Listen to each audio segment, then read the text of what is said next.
I was selected by La Mirada city manager and mayor, and as well as the Norwalk, and a representative from the unincorporated Whittier area to be your captain. It's been an amazing job since August. It's actually been something totally different than I was used to.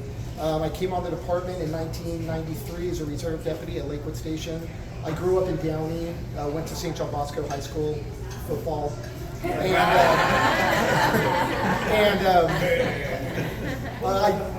came on the department, I was a reserve deputy, went full-time, worked the jails, was assigned to Carson Station, and in 2003 I was selected to be a canine handler for our SWAT team. I worked there until 2010, became a sergeant, worked at a few places, went back to canine as a sergeant, and I was 6 years ago I was promoted to lieutenant, worked South Los Angeles Station, and then went to our gang unit. And as a gang lieutenant, I was in charge of the gang team at Norwalk Station, which also covers La Mirada here, but thankfully there's not much of a gang issue here in La Mirada. And again, I was made captain just a few months ago. So it's been really amazing. When I was invited to come here for the Chamber of Commerce, it's kind of special to me because my parents have always been in business. My parents migrated from Argentina to the United States back in the 60s. My dad had businesses in Argentina, but he said, he goes, I would get money, it would be in the bank, they would change the peso, and whatever I had was gone. So when he met my mom and they got married, he goes, hey, let's get married, but I'm going to the United States. And so in '63, they migrated to New York, and they were living there a while doing, cleaning pots and pans, and my mom was sewing and those kind of things. It got a little too cold, and my dad told my mom, pick Miami or Los Angeles, because it's too cold, we gotta go. So thankfully they came down to Los Angeles, and after doing other jobs, my dad always wanted to get into business again. And they came in '69, and in 1970 he bought into his first franchise, a company called Thrifty O'Bucks, and it was dry cleaning. And dry cleaning, they opened one in Santa Fe Springs, then they opened another one in Downey, and things were starting to go good, and then the wash and wear kind of clothes started becoming big, and people stopped taking their clothes to the dry cleaner as much, so my dad had to go back to work. My mom was running the little franchise, and in 1977, they were able to buy a little grocery store in we call it our Firestones area. It's unincorporated LA, Florence, west of Alameda, if you're familiar. So that was in 1977. I was 6 years old, and I've been in small businesses ever since. They had this little grocery store. They were cleaning it, working it, just marketing it to the community, and they grew from a little store to a bigger one that had 33 employees at one time. I can't remember if we were the #1 seller of Budweiser and #2 of Coke or vice versa. This is the early '80s, and the business grew and grew. I was there working and cashier and all that stuff the whole time. And the bigger grocery stores started coming in, the Superiors and all of those. And my dad ended up selling. My dream was to always become a cop, and that's where I'm here today. So small businesses especially have a special place in my heart, so it's really nice to be invited here to come here today. Our city of La Mirada is doing well. We just had a crime management forum yesterday where we have to get together with the other stations in our division, which is in the southeast portion of the county. And our crime stats are okay. Our biggest issues are the thefts. Could go off another hour on why we're here, but I'll save that for another time.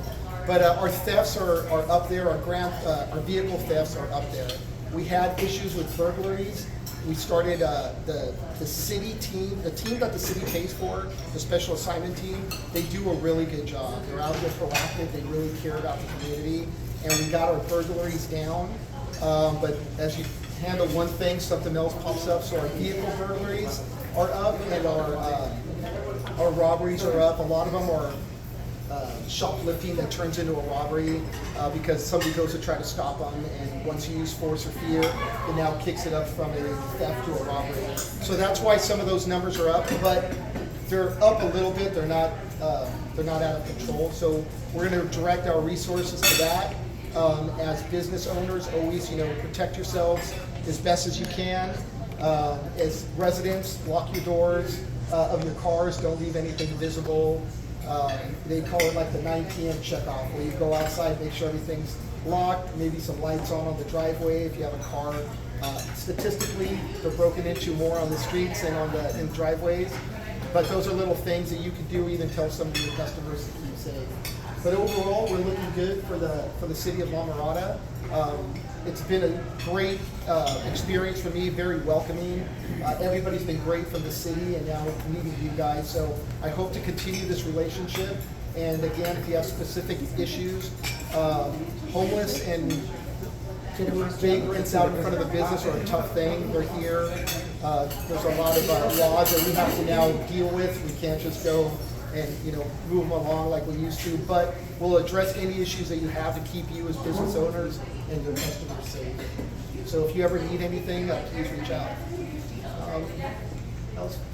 Any questions? Yes. Yes. Questions. We have partnered with the city, we're taking partners with the city for the Business Watch, and we have a business watch meeting quarterly.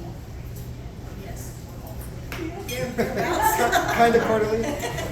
Yes, and it would be great to have you come and Yes. visit that first one next year.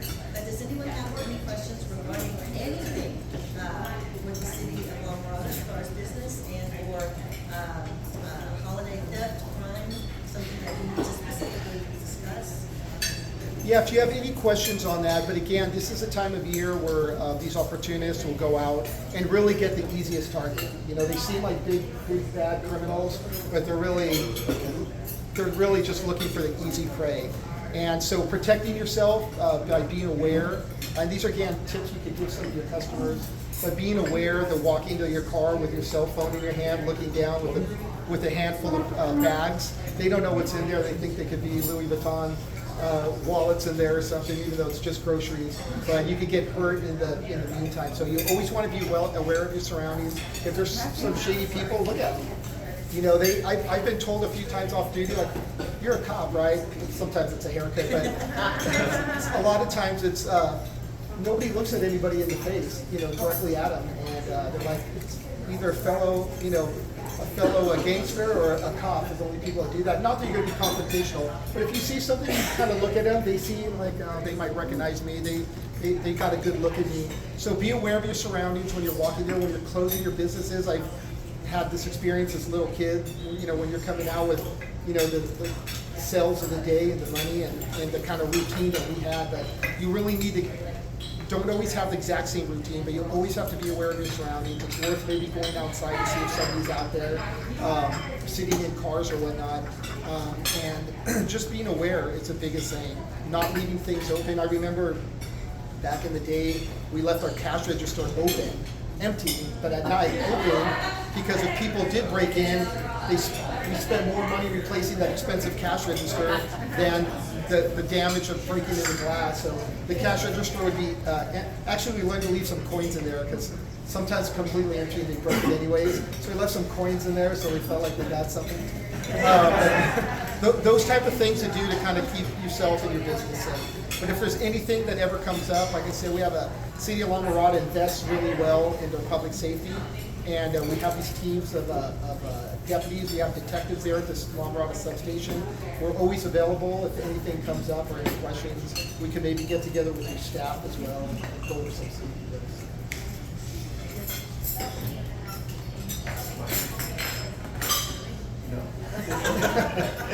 And yes, sir.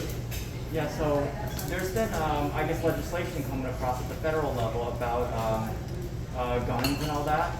That supposedly it's been in the news saying that they're moving toward open carry. What are your thoughts about it as a, I guess, California resident and, or for businesses rather, to have a firearm, basically? So I'm a big, even as a police officer, I'm a big fan of your right to carry a gun. I think everyone should in their home. Because I tell people, what it would be the worst thing in the world is at the middle of the night, you're hearing somebody breaking in, and you're calling 911, and the cops could be on the other side of the city. or there's at the best case scenario, there's several minute delay. Best case scenario, and even when there's one unit that pulls up, that he's just by himself and she's by herself. So in your home or business, if it's your business, you run it, you have a right to have a firearm with you in your business. And you can defend yourself however's needed. And again, it's to defend your life. We don't use firearms to defend property. So that's the biggest thing where sometimes people get in trouble. It's articulating. My life was in danger of somebody else. Now that could be that they're coming at you, whatever it is. But usually when they're running away, that's not the time to use your firearm. And it happens because they're there, they turn around, but it's, again, how you articulate it.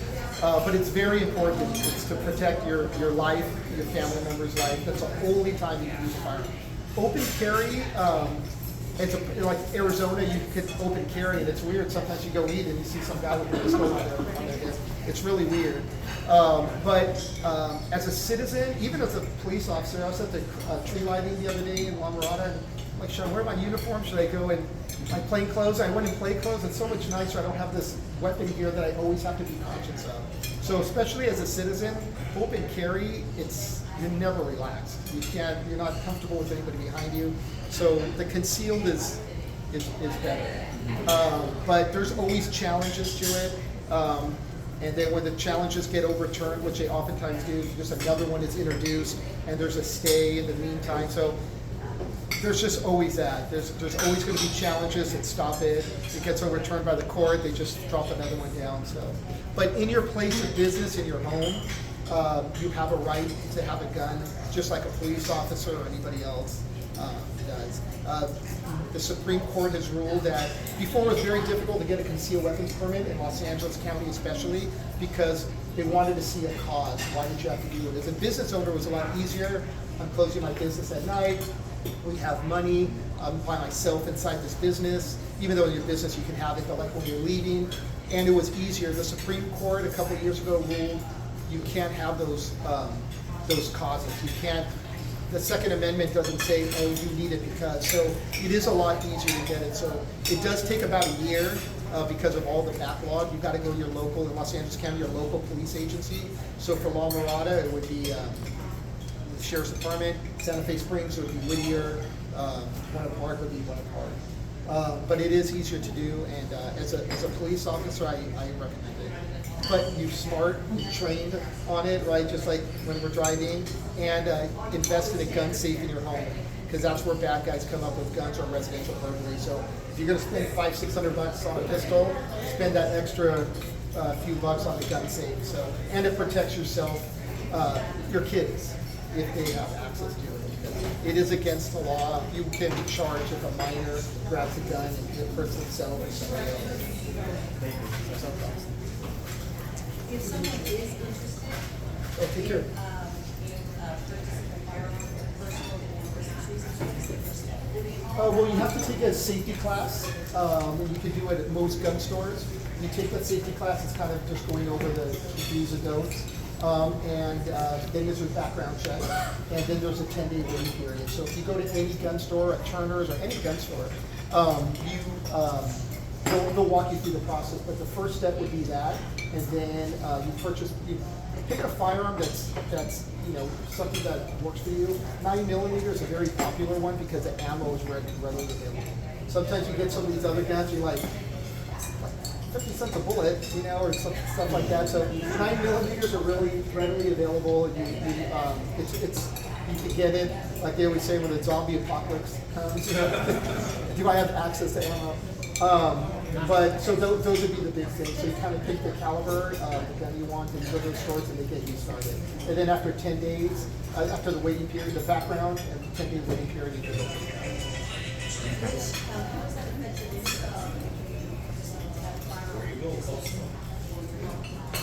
I've never heard of it. Well, actually, protecting yourself is, you don't have an issue with that, but if business owners, schools, anybody, make sure that you have alarms, you have the central station burglar alarm, you have a local burglar alarm, And whatever you do, we suggest.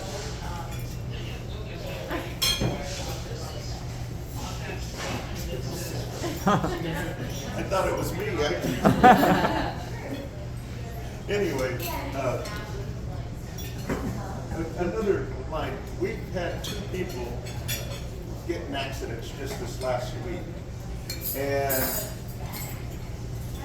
with so many speeders and you see crazy drivers, what do you suggest when we're on the open road or we're just driving from here to there?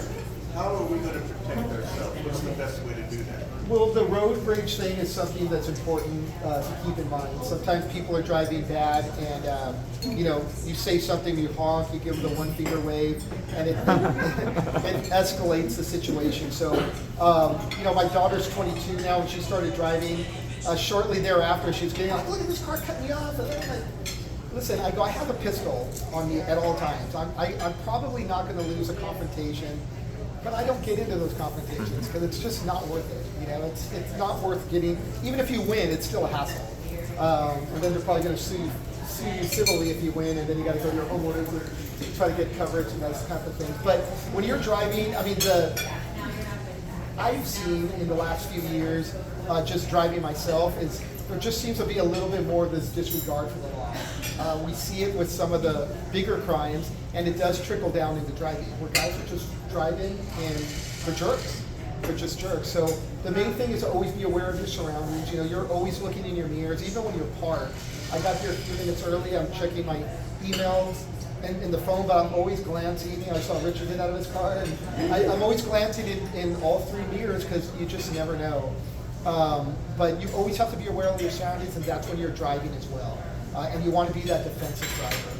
So when these guys come, you kind of just protect yourself. We do get calls of like, hey, this guy's driving terrible, you know, down La Mirada Boulevard.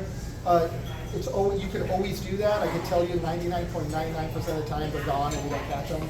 But it is also something you could do because sometimes the call comes out and there's somebody right there. But the best thing would be defensive. You touched on the home alarms, and something I didn't touch on with businesses. We have the luxury now of the surveillance system. In my day when I was in patrol, we would get a call of a burglary alarm and maybe covers interior motion, something, right? And we would get there, it would just be a closed business, and we would check the door, look with our little flashlight. Maybe if you could get to the back, if there was a fence, you're not going to jump in, because we get like 5 of those calls a night. But now with the technology of having cameras inside, that's where we've been catching these people. So we'll get calls from the property owner, from the business owner saying, hey, I have these guys, I'm watching them live, they're inside my business, inside my home, and we're getting real-time information. Here, with the way the Sheriff's Department currently works, it might be changing as our radio system goes digital, but when you call 911, it goes to us here at La Mirada. During business stuff, will go here to La Mirada, 911 goes to Norwalk Station. Those people they live and work in this area, and they know the area. So you're on the phone, you're saying, giving cross streets, you're giving, you know, if it's a business, and you could come in from the alley, and they're giving us real-time information. When you're talking to them, they're putting it out on the radio to us. So if you have, if you're investing in an alarm system, put a little bit more effort and cost into getting those cameras, because that's money for us. We could say, a lot of times it's good cameras, they could say what they look like, besides the evidentiary value, because sometimes we'll catch them down the street in a car, and if they toss the loot, how do we tie them in there by that video and stuff? And it's even hard with the politics that we have now for the DA not to file charges when you have this person inside there broke in and stole things. So that's really worth doing if you're investing. Going back to the road rage thing. Yes. When okay, on Lambert, near like Colima and Spot, and there's now the freeway goes through, so there's the crosswalks, and there's the no right turn signs over there now. You know, the big thing. Yes. Are you you're supposed to stop and not turn right at all, correct? Yes, if it states no right turn, like on red, Yeah. Yes, you it's can like revisit. it's like a circle sign, but you get everybody honking at you and stuff because you're backing up the traffic, but it's because of that crosswalk. So some people are turning in before the crosswalk, but that's illegal, correct? Yes, I'm not familiar with the intersection, but if it's a sign that says no right turn or no Yeah, right it's turn on like red. it's a circle, you know, like a line through. Right, so that would indicate that you're never supposed to turn Right, there. right. So, Okay. yeah. Because I do that, I stop and then I'm stopping traffic, I got people honking at me, and I'm Yes. like, okay, I'm gonna get stopped. Yeah. That's the worst thing in the world is making late for work or to pick up the kids and stuff. So I'm not familiar with it. I could look into it and see, but a fixed sign that's just like the red arrow with the arrow with a red line through it. Yeah. That would be at no time, Okay. as opposed to like a red Flag. signal. Yeah, Yeah. which goes green. All right, great. So if you see me over at. Yeah, no, Okay. go honk. Back to the regulations. So, if they have home camera, they can still get them. Because I had a home issue where there was a house across your street, and our cameras caught the person that did total damage to their vehicle. Police came over and they looked at it and said, okay, and they didn't have their fingerprints when they jumped up onto the hood. And they said, no, we're not gonna do anything. What was done to the car? He had jumped up onto the hood and then did a pancake smashing out both their windows Oh. on the top of the car. And so, I said, no, Well, no, was a report written? Did the deputies take a report? I believe they did. Okay, I was gonna say, if they did take a report, we need to talk. Fingerprints, So- they got a clear view of their face and the car that he was in, that he took off in. Did you have the video, or did? Yeah, my house had the video, but it was for our neighbor's house. Okay. It was just because it got their corner house. So that would be a vandalism. A lot of people, sometimes we get calls like, hey, they broke into my car and I think there's some blood here. You could get DNA, right? And when we have shootings and we have DNA, it takes us a year to get those DNA things back.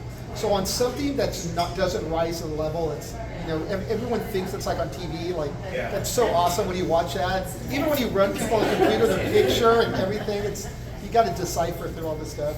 But so depending on the type of call it is, like when it comes to that, fingerprints are more readily. Those don't take as long. That's something that should be done. And I would assume that detectives should have followed up, because sometimes a patrol deputy, and that's what's great about La Mirada investing in a special assignment team. That patrol deputy is going from call to call. He's there at that call. He's probably getting some more calls to go. So sometimes they get the first report. They get the information, but they should indicate neighbor across the street over here has video. Now with our body-worn cameras, there's also these cell phones we have, and we could give somebody a link on where they could upload that video to, and it'll go right to that case. So that's something that probably should have been done. If you'd like, we could talk after. I could get the information and see if a detective could follow up. It's not the crime of the century, and I can tell you that it's frustrating because we get some cases and we bring it over to the DAs and they don't get filed on. And I know I'm not supposed to blame the other guy, but it's the criminal justice system and law enforcement. Law enforcement is just one part of that. You also have prosecution and you have detention, incarceration. And sometimes things just don't rise to that level. There's not a big push for misdemeanor crimes lately. But that we still should do our job just like they're getting prosecuted in full extent. So if that is something, that would make me mad if that was my car. So I could maybe get that information and follow up with you. Yeah, because that's something, if that was my car, I'd be mad. So, one last question. How about two? I have two questions. Yes, sir. One, there was a mental health team that went along with a Deputy sheriff. Is that still available here in La Mirada? And if so, where can we get a hold of it? So that is our mental evaluation team, and they're centralized, so they're out around the whole county. So they're not specifically assigned to our station. They're out and about because they'll go from La Mirada to Lakewood area to Norwalk, and where they're available. So they're not driving around. They're not assigned to Norwalk. It's like when I worked K9, I wasn't assigned to Norwalk, we were centralized, and wherever they needed us, we would go. So, it's the same with them. There are several sites where they're at. The one for out here is in El Monte, South El Monte. As well. We have an We- office right next to me. And with the Met team, correct? Okay, so we do have access. They're not assigned here, but we have offices where they do their paperwork and stuff. And they're kind of expanding a little bit more around our King office. They kind of created an office in there. So they're not driving around patrolling, but when we have a call involving somebody with mental illness, which I gotta say is like 90% of them, we'll request them to come out. Now, they're not always available because they're on another call. But we do have them, and thank you. We do have, and I was told that we do have somebody that occupies the office at the La Mirada substation. Follow up.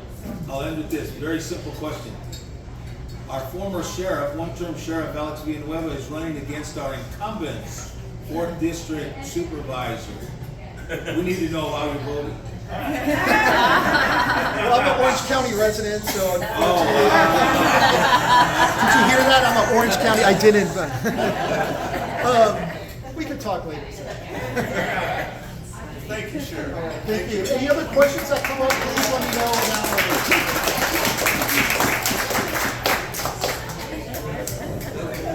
Thank you, everybody. We're just right at 9 o'clock, so hang around as long as you want, finish your breakfast, and Merry Christmas.